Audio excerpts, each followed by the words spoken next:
बहुत पहले एक राज्य में एक व्यक्ति रहता था जो अशुभ होने के लिए पूरे राज्य में प्रसिद्ध था, क्योंकि उस व्यक्ति को जो कोई भी दिन में सबसे पहले देखता उसके साथ कुछ न कुछ घटना हो जाती। इसलिए लोगों ने राजा से उस आदमी की शिकायत की। राजा को लोगों की इस बात पर विश्वास नहीं हुआ और उसने स्वयं जांच करने का निर्णय लिया।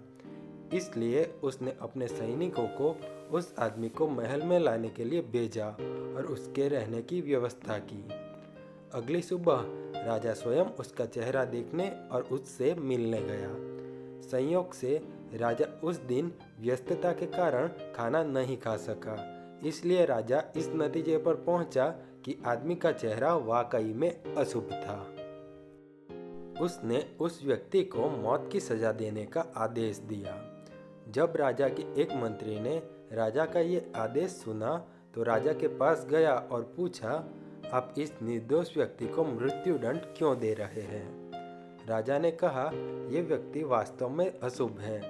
आज सुबह सबसे पहले मैंने उसका चेहरा देखा और उसके बाद मुझे पूरे दिन तक खाना नहीं मिला।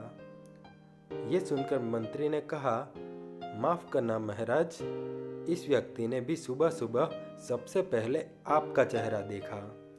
आपको खाना नहीं मिला, लेकिन सुबह सबसे पहले आपको देखने के बाद उसको मौत की सज़ा मिली।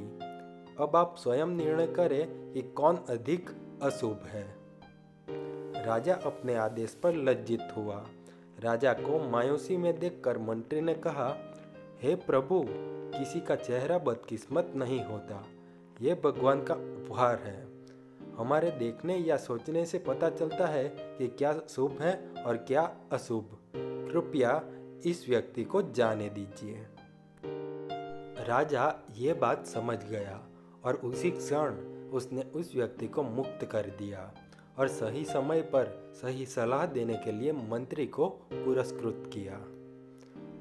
दूसरों की आलोचना करने से पहले हमें भी सोचना चाहिए कि हम क्या कर रहे हैं, क्योंकि हम जो सोचते हैं वही हम बन जाते हैं। वीडियो को अंत तक देखने के लिए धन्यवाद।